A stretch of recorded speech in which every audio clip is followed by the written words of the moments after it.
Hi, I'm Jacob Hornberger, president of the Future of Freedom Foundation. I'm joined by Sheldon Richman, the foundation's vice president.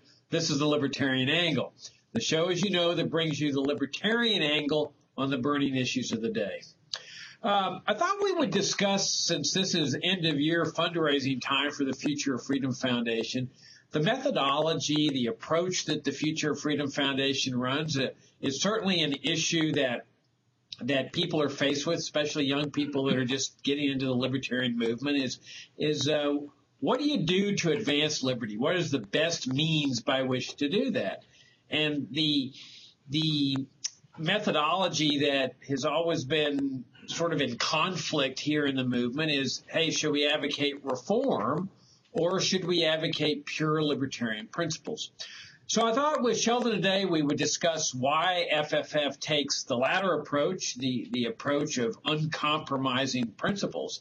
And Sheldon, I'll start out the discussion by simply saying that it seems to me that we advocate this pure case for liberty because principles matter, freedom matters, and that if we instead relegate ourselves to trying to reform the welfare warfare state, while that certainly has benefits in terms of that, hey, life is better under serfdom, it's not freedom.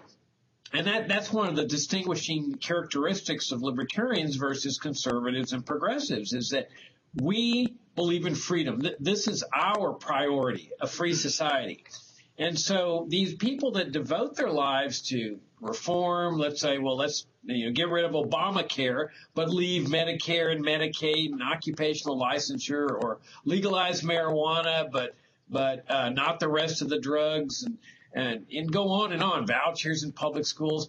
That really what they're talking about is leaving the system in place, which is a non-free society, as compared to those of us that are saying, no, what matters to us is freedom, and freedom necessarily presupposes the dismantling of both what we call the welfare state and the warfare state. What do you think? Well, yeah, I agree with you. I mean, why would you propose some compromised version? I mean, it seems to me I put the burden on the people who take the other position. I mean, if we believe in individual liberty, then why wouldn't we be uncompromising, and rather than advocating some partial reform, even if you were convinced it was on the road to individual freedom? So, to me, the default position is you hoist your banner high for the pure case for individual liberty. Pure meaning, pure does not mean unrealistic. It simply means it involves stripping away all of the ways the government interferes with people's peaceful, right to peacefully go about their own life's pursuits. It doesn't mean we would oppose some measure that genuinely would move toward freedom. I mean, just to pick an example, a bill introduced in Congress, say, that would cut in half all of the income tax rates, for example. We wouldn't stand up and say we're against this because we're for zero rate. We're for abolition of the income tax, which we are, of course. And we might hope it passed and was signed by whoever was occupying the White House at the time. But we wouldn't be satisfied with it. So there's a difference there. I think sometimes when we take this position, some people misinterpret it and think it means active opposition to anything that's less than 100%, and it doesn't follow. Now, a lot of times the debate is over whether the halfway measure, the partial measure, really is partway toward freedom. And it can be an interesting argument. We sometimes say, no, what may look on the surface like a reform, a partial movement in the right direction, is in fact not. And the best example that comes to mind is vouchers with schools, because you and I take the position that wouldn't truly move us toward a free education environment, but rather would strengthen the state. So that's where the interesting debate is, whether a transition measure actually is really a transition measure. Yeah, the way I look at it sometimes is like slavery. That if we had slavery today, the statists, both liberals and conservatives, would be figuring out ways to make life on the plantation better for the slaves. The progressives might say, look, let's pay them a minimum wage for the labor that they're doing. And the conservatives might say, well, let's have better food to make them more efficient workers and more productive workers. And they might propose a shorter work week for them, better living conditions there. All of which would be beneficial for the slaves because they're living a better life on the plantation. But that's compared to us libertarians. Our position would be, yeah, fine. If that's what you want to do, you want to improve the lives of the slave, fine. But that's not freedom. Freedom is a dismantling of the slave system, freeing the slaves to go out and manage their own lives and earn their own money. And I think that's what distinguishes us libertarians. When we look at what we call the welfare warfare state, you're absolutely right. A reduction in tax rates would be beneficial. Reduction in the welfare state would be beneficial. The warfare state. Educational vouchers might or might not improve the educational system. But all of these reform measures leave the apparatus in place that is the absolute denial of a free society. Now, granted, most Americans, as we've talked about in this show, honestly believe they're free. I mean, that's one of the biggest obstacles I think we face in this movement. The notion that people believe they're free. My favorite quote of all time is Goethe's quote where he says, none are more hopelessly enslaved than those who falsely believe they are free. So, and that really sums up the plight of the American people. You can see them in these big sporting events where they stand up and with tears in their eyes, they thank the troops for defending their freedom. I mean, they really believe they're free under this welfare warfare state. We libertarians have broken through and realize this is all a lie. You cannot be free when you're living under a welfare warfare state. So what is the best way to break through this, to enable other people to achieve the same breakthrough that we've achieved? And it seems to me that if you concentrate on reforming, improving, fixing the welfare warfare state, no one ever stops to think about the fact that this isn't freedom. They say, oh, well, that's a good idea. We can improve our educational system here with vouchers, or we can improve the healthcare system by repealing Obamacare. And so it's only this pure message of liberty that causes a person to start thinking, wow, I've never thought about that before. And that's certainly what happened with me, Sheldon. I grew up convinced I was free. There was no doubt in my mind. And then all of a sudden I hit the libertarian paradigm, a series of books that presented this pure case for liberty. And that's what made the difference. It was that uncompromising message that caused me to achieve this breakthrough and realize that this notion of that Americans are free is just nonsensical. Well, yeah, I guess I'd put it a slightly different way. I would want to say that, look, if you compare the American citizen, the typical American, to the typical North Korean, we certainly don't want to say there's no difference. There's a huge scope there's a huge zone, let's say, of individual freedom in the United States. And historically, that's been the case for all the criticisms we can make. I don't think we want to deny that. Certainly, not counting minorities and blacks who were slaves and then blacks who suffered under Jim Crow. But if we take sort of, basically white males and these days, most people, there's a huge zone of individual freedom. You can get up in the morning and you have a lot of scope for deciding what you're going to do that day or what plans you're going to make in the future. We don't want to deny that. So somebody's not delusional if he says, what are you talking about? Let's say he's never heard about libertarianism before. He says, what are you talking about? I'm free. Look what I've done. I've chose the profession I want. Sure, I have to go to work, but the government's not making me do that. I mean, we can get into government intervention and stuff, but as far as a fundamental thing. Or I can, if I have the day off, I can go wherever I want. I can go to the zoo. I can go to a museum. I can go surf the internet. The government doesn't block sites. So we don't want to be making the case that people are no freer in the United States or England or Canada than they are in Cuba or North Korea or, pick the worst hellholes you can think of around the world. So what they're not, they're unfree in important ways. And again, to say is spying, and we can name different ways. So they're unfree in some important ways, and they're not totally free. That follows from my previous statement. But we certainly don't want to leave the impression with people that we are insisting that they are not free, and that any sense of freedom they have is delusional. So, I think it requires nuance, which is a disadvantage for libertarians, because there's always nuance in our case. But nevertheless, in important ways, they are not free. And as I think you have pointed out many times, and maybe you're about to point out, so sorry if I'm stealing the point, the government has an awful lot of latent power and authority. So tomorrow it could, one way or another, take away some of that degree of freedom that we currently have today. It has the power to do that. And of course that makes us less free also in a very important way. I disagree with you. I think freedom is an absolute. And to me, you've got degrees of serfdom. That sure, North Koreans are living lives of much more serfdom than the American people. But to suggest that the Americans are, quote, freer, to me, that I just don't agree with that. The way I look at it is that when freedom involves more than the absence of physical restraint. I mean, it seems to me like you're implying that if you're not in jail, then you're free to a certain extent. And what I'm saying is that what libertarians have brought to the table is that freedom involves much more than just the absence of physical restraint. The fact that you're able to wake up in the morning and go on vacation and not go to work or work, do what you want that day, go to the zoo, doesn't make you a free person.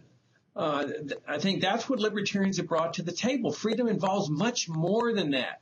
For example, when the government can force you to donate to a cause, people don't even think in terms that that's a violation of their freedom, and that it's a denial of freedom when the government has this power and exercises the power to force you to donate your money to a worthy cause. And so once you live under that massive kind of system where the government's confiscating your wealth and distributing it to others, at that moment, you're no longer living in a free society. You may be less controlled than the North Korean that has 100% of his money taken from him. You also raise a very important area in terms of these latent powers. What I would argue is that freedom involves the denial of powers to the federal government to do certain things, infringe on liberty. And the fact that those powers are not being exercised doesn't affect the freedom of the individual. He is still not free. For example, we've got the power to round up Americans, like they rounded up Japanese Americans in World War II. That power exists. The power to assassinate Americans. The president and the military and the CIA can kill whomever they want. That's the kind of society we live under now. And with impunity, they don't have to account to anybody, the courts, the Congress, anybody. They can just go out and kill an American for no reason, any reason. The fact that they're not exercising that power might cause somebody to say, well, Jacob, we're really living in a very free society because they're only killing one or two people every couple of years. And therefore, we're all really relatively free. I don't look at it like that at all. The fact that the power is even wielded is a loss of freedom for the American people. We all know that in a crisis that they can pull that power out, they can exercise it, they can start rounding people up, they can torture them. What I'm suggesting is that a free society necessarily requires a prohibition on this. This is why I love the Bill of Rights. It expressly prohibits the government from, say, infringing on freedom of religion. So in that area, okay, I would say, yeah, you have religious liberty. But in this other area, in terms of civil liberties or economic liberty, Americans are not free at all. That's the argument I make. Well, I would just add, I'm not sure I disagree with what you said, but if we were to take away those powers that you just referred to, the ability to drone an American and related powers, if those were to disappear tomorrow and satisfy your criterion for being prohibited, then we'd be freer by that some increment, maybe a significant increment, if those powers would disappear. Of course, it also raises the question of what would constitute a prohibition.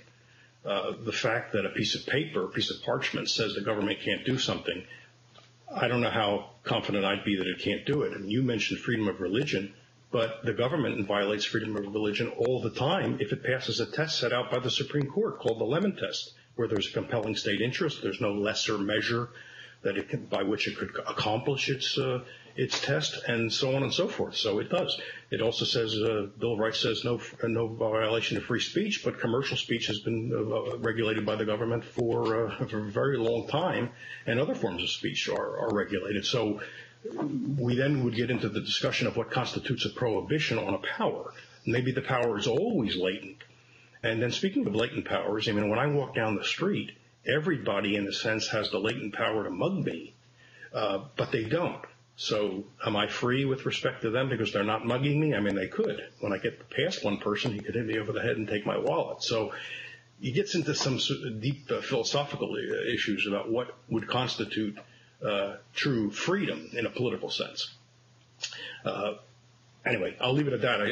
It seems to me that we can, it's meaningful. If you can talk about more or less of a serf, it seems to me then it's simply complimentary to say you're more or less free. Okay, maybe it's just a matter of terminology. But I think that in the overall sense of the big picture, that what libertarians bring to the table is this notion of economic liberty and the critical importance of civil liberties. That in a free society, if you have a government, now you and I disagree on whether you need the government to perform the core functions of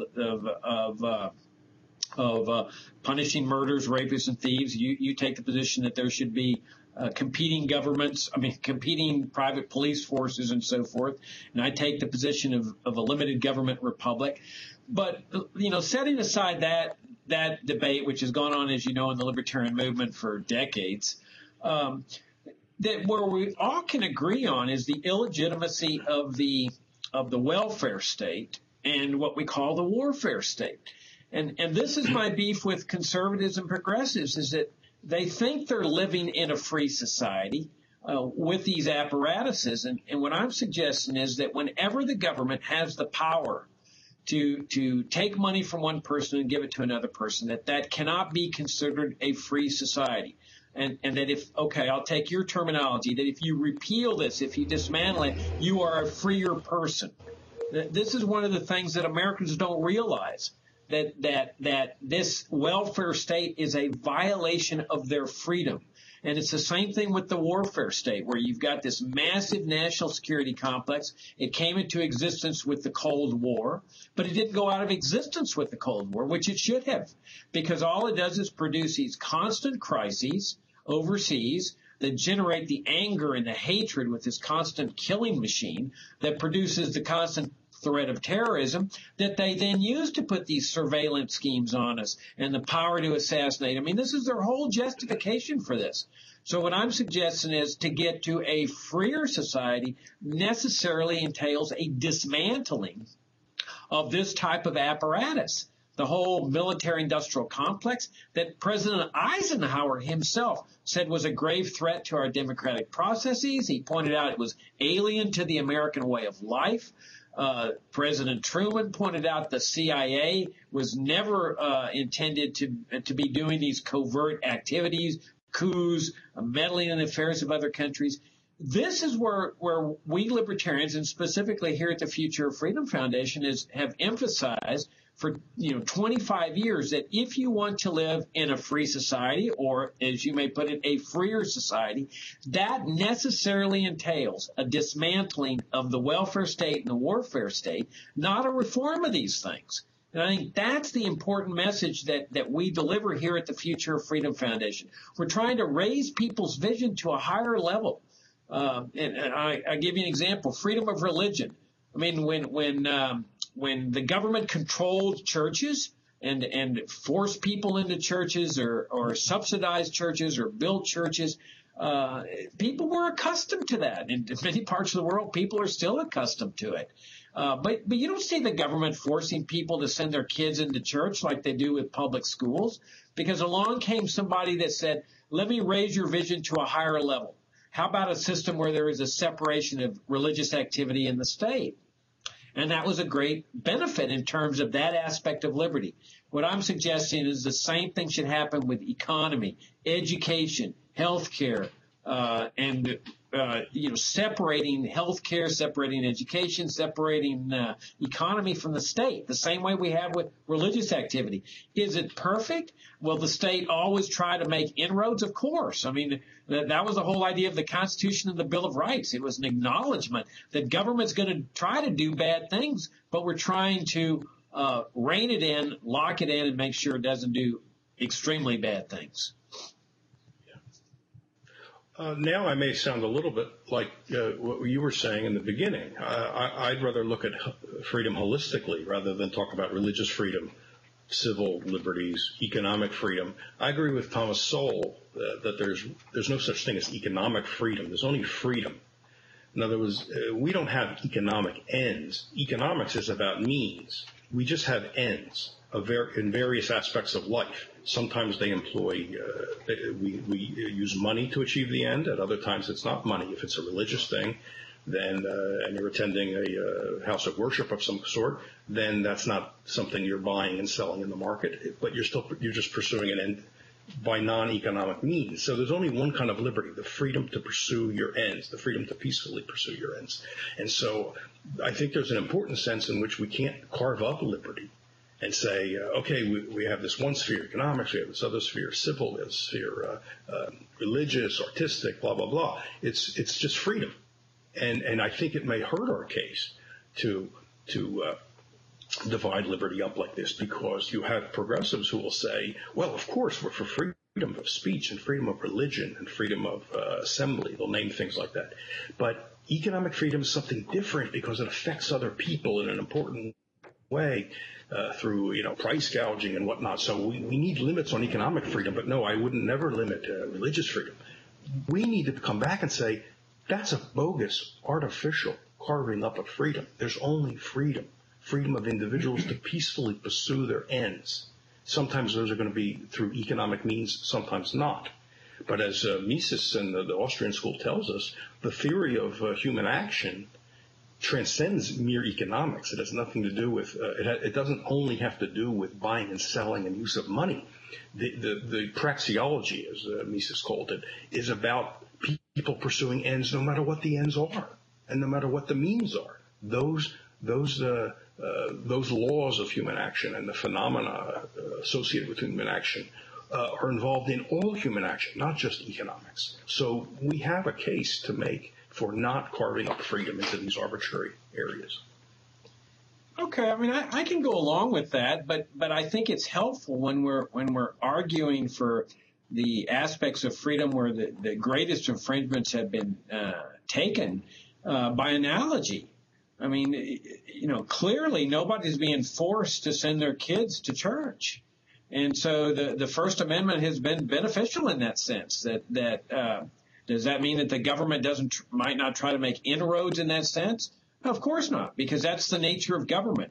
But we don't have kids being sent to church, being forced to be sent to church. We don't have the government subsidizing the churches or building churches or operating churches. And so when we look at education, for example, I think it's helpful to talk in terms of religious liberty versus educational liberty, that Americans don't have educational liberty the way they have religious liberty. They're forced to send their kids into these government institutions where they get indoctrinated, where their minds are turned into mush, where they're learned to defer to the government and be good little citizens. And I think it's very helpful to say, look, what we want here in education is not vouchers and not trying to improve the system. We want the same thing here that we want over here, that we have over here in religion. We want a total separation of education in the state. And so I think it's helpful to think in those kind of terms to cause people to think at a higher level, because everybody's mired. Everybody's grown up in this system where the government regulates economic activity, where the government has its mandatory charity system with Social Security, Medicare, Medicaid, farm subsidies, education grants, foreign aid to dictators. Everybody's accustomed to that. And health care, there'll be a big debate over Obamacare, but we all know that we libertarians know the root of the problem is Medicare, Medicaid, occupational licensure, healthcare regulations, that you got to pull the weed out by its root. And so I think it's helpful to talk in terms of those aspects of liberty in order to bring people to what you're talking about, what liberty means in a holistic sense. Well, I agree. I agree. We should show the inconsistency of people. It's a Socratic thing. You believe in liberty in this area, but not liberty in that area. All I want to do is reject the idea that there are different kinds of liberty, because I think that actually helps our opponents. But I have no disagreement with what you said as far as saying why do we have the freedom to decide whether or not to go to some religious house of worship, but we don't have the freedom to decide, and then name your poison, school, with respect to school or something else. I just don't want to feed the idea that there are different kinds of freedoms. I mean, and I think that's what's consistent with what you were saying in the beginning. Yeah. There's just freedom. There's just freedom to pursue our ends, some of which, again, require money to pursue, and some don't.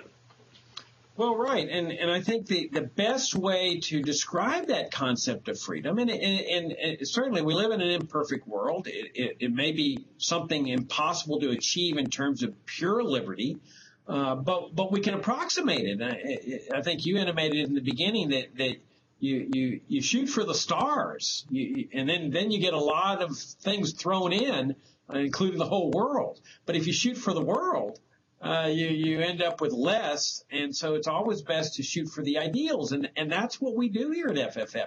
Here is the ideal. This is what we have to strive for, and then by painting that idea, people start realizing, oh, this is what freedom is really all about. And then all of a sudden you get a critical mass of people that are striving for that ideal. That's much different as compared to you reach a critical mass of people that are trying to reform the welfare warfare state. Because if they're all committed to reforming and fixing the welfare warfare state, you still end up with the welfare warfare state. I thought I'd also throw out our methodology that we've used. We over the past 25 years. We don't just paint this esoteric picture of what a free society is. We take the burning issues of the day and we show people that liberty is practical. You and I had a discussion recently about this. You exposed me to an essay that I'd never heard of that I'll ask you about in a minute. But we often get this thing. You guys aren't practical. Be practical. Start moderating your message, compromising your message. To me, the only practical approach is libertarianism. It's the only thing that works. It's the free market. Whenever we're talking about freedom, we're talking about the free market, at least in an economic sense. And as you mentioned, we're talking about a free people. And it seems to me, Sheldon, that what could be more practical than something that works? And everywhere you look in the welfare warfare state, it's a crisis. It's a mess. Education, healthcare, the war in Iraq, Afghanistan, foreign policy, the dollar, it's all a mess. And freedom is practical. And so that's what we do here at FF. We take the burning issues of the day, we apply and integrate libertarian principles, and we show that this is the only realistic thing to do, make something that works. Now, you exposed me to an essay by William Hutt. Would you tell me a little bit about that? Well, Hutt wrote this essay. He was a great economist, taught in South Africa for a long time, spent the last part of his career at the University of Dallas. Real solid critic of of Keynes, and a good solid free market guy, very close to the Austrian school. I don't know, he probably wouldn't have considered himself an Austrian, but certainly a lot of overlap, a very interesting person. And he wrote this essay, which FFF posted last week, and so people can look it up, called Politically Impossible ?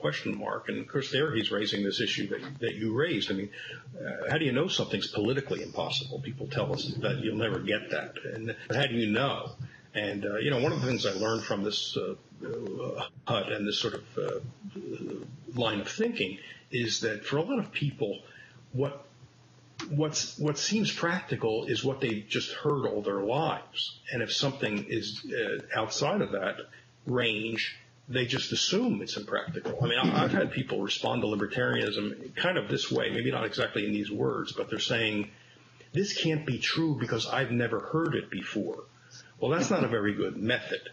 Okay, maybe you lived a sheltered life. Okay, maybe you brought up on some commune where they're not talking about free markets. The fact that you haven't heard this doesn't tell you anything about the truth value, but I think that's actually how some people's minds operate. Well, that yields one answer for us, or one strategic insight.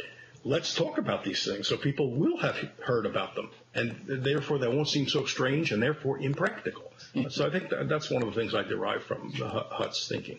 That's awesome. I mean, that's exactly, I think the whole point of this is that people will not start contemplating an idea until they hear it. I mean, I guess theoretically it's possible that they would think it up on its own, but very few of us have that capability. That you've got to hear an idea. You got to see it written. You got to read it. And then you start thinking, now it may not work. It's like planting seeds. Sometimes the seed hits fertile ground and sometimes it doesn't. But you got to plant the seed. If you don't plant the seed, if all you talk about is fixing the system, then obviously that's all people are going to think about. But what we do here at FFF is we say, no, here, think of it at a higher level here. Think about separating education in the state, separating economy in the state and healthcare and charity. Now all of a sudden somebody says, never thought about that before. Let me think about that. And on the practical side, I'll just wrap up. Now, you and I have debated this whole thing about the 19th century, and certainly it wasn't a libertarian paradise. You had slavery, of course, is the big thing. But as you've pointed out in many of your articles, you had a large amount of corporatism. But I've pointed out that at least they showed that it is possible to have a society with no income tax, Federal Reserve System, paper money, fiat money, Social Security, Medicare, Medicaid, welfare, and foreign aid, great big military industrial complex. So they showed that a society can exist without these kind of things. And so it is possible. So that's what we do here at FFF. We paint that portrait of what it is to be free. We set forth this idealistic case, and we incorporate it with the burning issues of the day. Why? Because we want to achieve a free society, and we believe that it is only in this way that people will start considering the principles of freedom and get us closer to where we want to go, which is freedom. That's the show for this week. Hope you enjoyed it, and we'll see you next time.